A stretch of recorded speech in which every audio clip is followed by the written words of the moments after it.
Hello and welcome to the week ahead with myself, Josh Mahony, Chief Market Analyst at Scope Markets. This new week, of course, brings a focus on US jobs because it's the first week of the month of March. But alongside that, we have some information coming out of the UK in the form of the spring forecasts, and we have a few interesting earnings to look ahead to. In particular, we'll be looking into CrowdStrike. So let's get into the week ahead for the week starting Monday, the 2nd of March.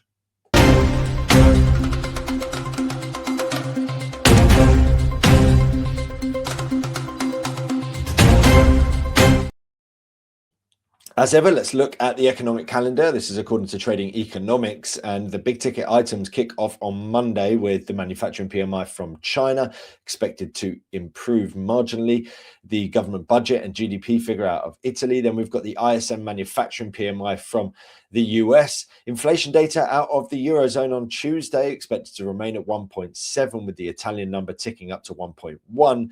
Then the Australian GDP figure expected to come in hot at 0.8%.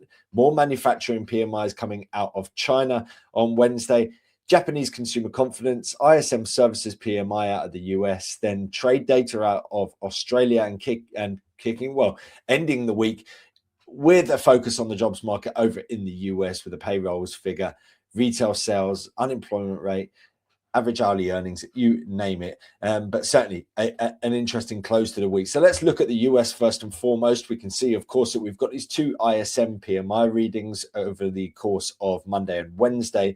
Expectation of weakness on the manufacturing side of things, and similarly weakness on the services side of things, except for it's a slowdown in the pace of growth rather than a case of actual contraction coming into play. But really, the big ticket item this week is going to come in the form of the jobs report. Last time around, we saw 130K, beating market expectations pretty handedly, and that set the groundwork for people to think we're not going to see anything from the Federal Reserve over the coming months, essentially until Powell leaves in May, if that's when he does ultimately leave. Now, I guess set against the backdrop of sort of wondering about monetary policy, you also have to wonder about exactly what's going on at the moment with regards to people being very concerned about the state of the economy and what that might mean in terms of AI taking people's jobs and a rise in terms of unemployment. I think that is a major concern at the moment. So I don't necessarily know that we're in the realms of sort of bad news is good news. I think we're in the opposite position where from an equity market perspective, any particular sort of drop off in terms of the jobs numbers, I think will be deemed a negative. Now, this is the breakdown in terms of last month's figure. And we can see here that by and large, the strength that we've been seeing once again is a case of just really being heavily geared towards one area in particular, and that is in the sort of grey bar, which is education and health services. That is the mainstay of it, but we still do have some strength from some other areas, in particular the professional business activity area coming into play, a bit of leisure and hospitality. So some strength in other areas, certainly better than previous readings. But we need to see a sort of wide dispersion in terms of the job creation. It can't just be one single segment and the rest of them contracting. So yes, see if we see stronger numbers, but also where are these jobs numbers coming from? Is it just one area that's propping things up, or are we starting to see job growth elsewhere in the US economy? In terms of its unemployment rate, yes, unemployment has been ticking higher, but as we can see here with the green line, it's still well below many of its peers. And by and large, in terms of market expectations, markets are expecting this time around that we're going to remain at 4.3%. So markets predicting a decline in terms of payrolls, flat unemployment rate. If we see a particularly worrying metric coming into play, then it could sort of force the hand in terms of market pricing around interest rate cuts over the near term.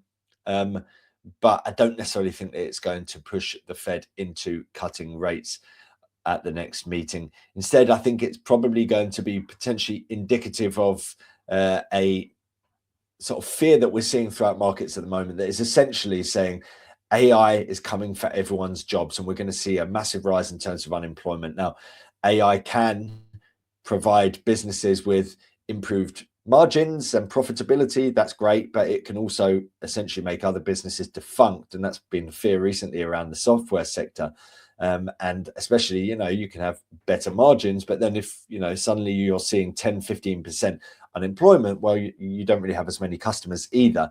So net, it's not great. And so certainly if we do see a really significant rise in terms of unemployment, and that is laid at the doorstep of AI, then that could be a significant reason why we see the equity markets topping out. In terms of market expectations for the Fed, you can see here, markets are pricing in currently a base case scenario that we're going to see 2 rate cuts this year. That's not the base case scenario according to the Federal Reserve last time around, but nonetheless, markets feeling quite confident that we will see change under Walsh, a more aggressive pace of easing picking up at the second half of the year, but data dependent. Part of that data comes down to the employment picture. So I wanted to bring up the S&P 500. It has held up well, considering that many of the losses that we've been seeing have been sort of very tech focused. So the likes of the Dow and the S&P 500 sort of holding up, whilst the NASDAQ sort of suffering quite heavily.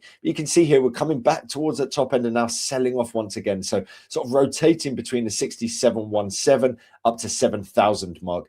That means as you get closer to the resistance, there's a greater risk of a move lower than there is reward of a break higher, because if you're getting very close to a point where that breakout could essentially occur, let's just zoom in. The closer you get to this point, the more you're just essentially in a position where you're probably better not being in the trade and instead waiting for that break, that confirmation, and then looking for longs, because instead you could see it start to roll over and start heading lower once again. You can see this sharp decline we're seeing at the moment. From what I've seen in the news, I think this is associated with sort of increased fear around a breakdown between Iran and the US, and potentially some unrealistic demands, which means we could be on the cusp of military conflict in the Middle East, which of course is another major theme playing out this week. But yeah, if we break the 68.16, then you're looking at the next major support coming at 67.17. But really at the moment, we're sort of rotating within these areas here, 67.17, 7,000. And as we get closer to each one, so you have the risk of a reversal coming into play. It probably makes more sense to wait for the break rather than predicting the direction of the break, which obviously if you're going to predict, you're probably going to predict towards the upside because of the underlying trend. But yeah, we have kind of been flatlining for a while now, a fair few months. That does highlight some indecision within the market right now. Next up, let's look at in the UK. Here we go. We've got the spring forecast of 2026. And I started thinking it's interesting because we've not been hearing anything in terms of potential policies coming into the fore. Remember, the autumn statement we saw was essentially just surrounded constantly for the preceding month or so by speculation over exactly how big the black hole was going to be that the Chancellor needed to fill. And then as that became bigger and bigger, so she was going to have to cut more or raise taxes by a greater degree. And then we get closer to the event, she actually announces it and people say, hold up, there wasn't really a black hole in the first place. She created a black hole by increasing spending elsewhere within the economy. So yeah, it was a difficult time for her, but this one looks like a much easier one because they're now taking it down to essentially one budget per year. This is not one of them.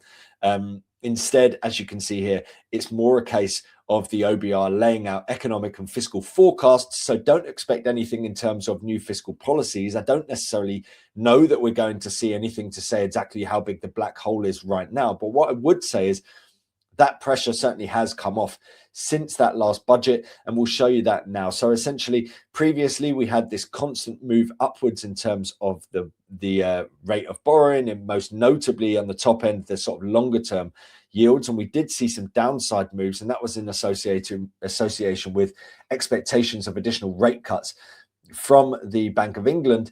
Now, bearing in mind, we're coming into this with concerns about the unemployment rate, which is on the rise. We saw a higher claimant count as well, but we're also seeing a downward trajectory in terms of inflation, providing the basis for people to potentially spend more. We also have the tailwind that comes with monetary easing from the Bank of England as well. So I do think the UK economy should have a little bit more of a positive outlook going forward. And so let's look to see exactly what that outlook is. And bear in mind that this report also gives us the basis to be able to say, okay, the expectation is, as I believe, inflation's essentially going to be gone soon enough in a few months. By gone, I mean back down to target. And if there's an expectation that we see higher unemployment as well, it will inform the Bank of England to be able to make decisions going forward as well. So this is going to be an interesting report to be looking out for, despite the fact that we don't necessarily get any new significant policy announcements alongside it. So in terms of the chart to watch, one of the charts that I always bring up for you guys is the chart of euro sterling. I think it's a really interesting one because the the ECB have essentially done their business, and the Bank of England still got plenty to do.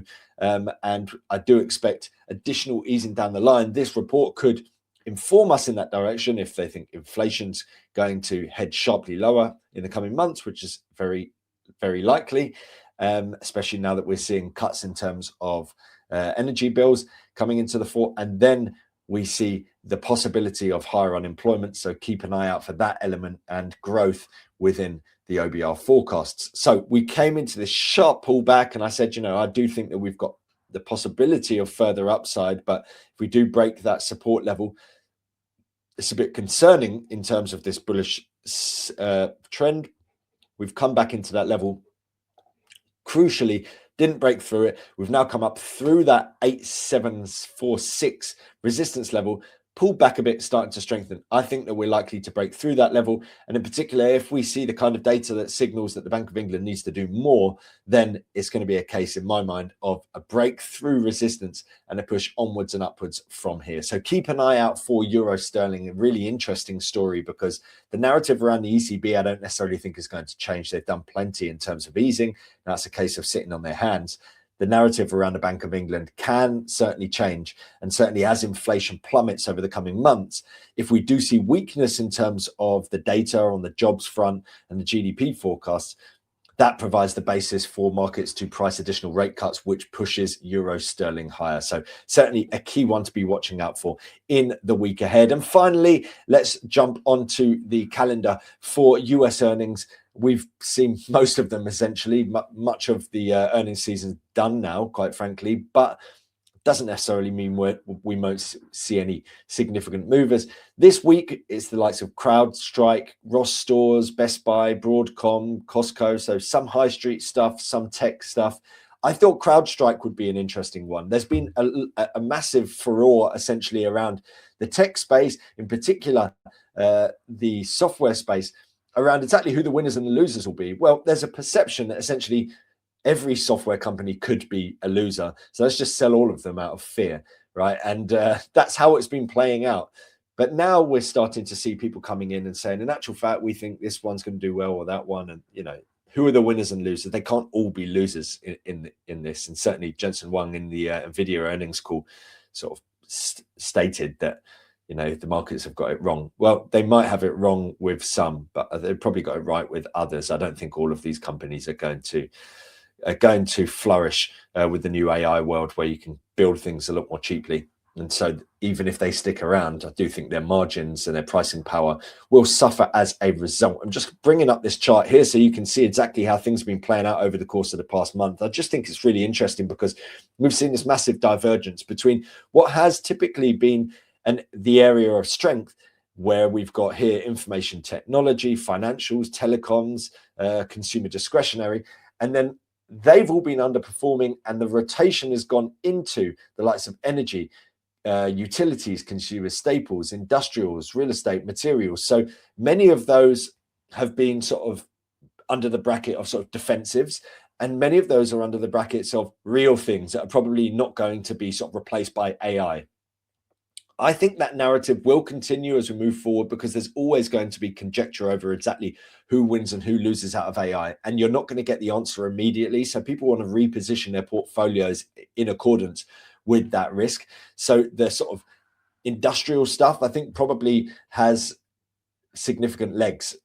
But you're going to see some sort of narrowing and sort of reversals in terms of this rotation. I feel like we've started to see that a bit. Some of these have started to roll over. Some of the sort of tech stuff and some of the regain ground. So that there's a narrowing between these two bands, but certainly a really interesting period of time, no doubt, as people try to work out exactly what's what with this whole AI thing.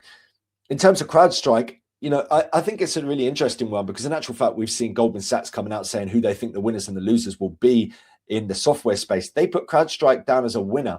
And I think it kind of stands to reason. I mean, look, we're talking about a sort of IT security company, and I think security is going to be more important than ever. You think in the future about just how tricky the world's going to look from a digital perspective, when you're seeing sort of AI-based hacking, you're seeing deep fakes, the kind of content that can be created by AI. I just think things are going to get a lot more complicated online, and people and businesses are going to be reliant on companies like CrowdStrike. So they're going to have to up their game, no doubt, but they're going to be more valuable for it. And if you look here in terms of earnings per share, I've put both quarterly, so you know exactly what the numbers are expected to be this time around, which is 110.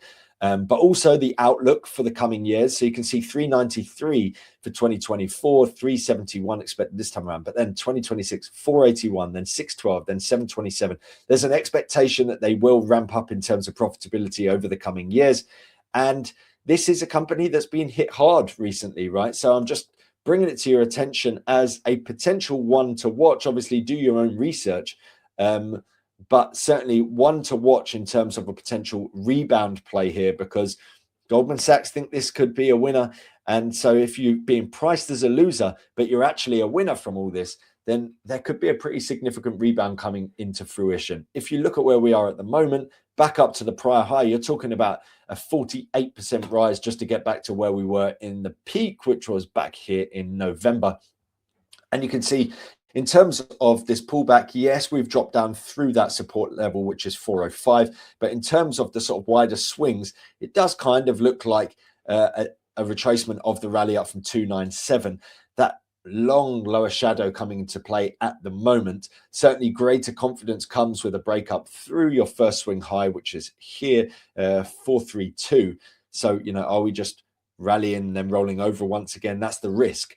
But certainly things starting to turn around. People want to know who the winners and the losers are. According to Goldman Sachs, this is a winner. And what's important about these earnings calls is that they give the CEO the opportunity, and often the CFO, the opportunity to state their case. Why are they going to be winners from this? And why have markets got it wrong when they're selling them based on fear rather than, say, a massive downturn in terms of their numbers? So look out for this one. I think it's really interesting narrative for the week ahead as we see a thinner economic calendar, but nonetheless a busy one in terms of the jobs report on Friday, and then in terms of earnings around the likes of CrowdStrike and Broadcom. I hope that's been useful. Make sure to like, subscribe, and follow for more. My name's Josh Mahony, Chief Market Analyst at Scope Markets. Have a great day and good luck trading. Thank you.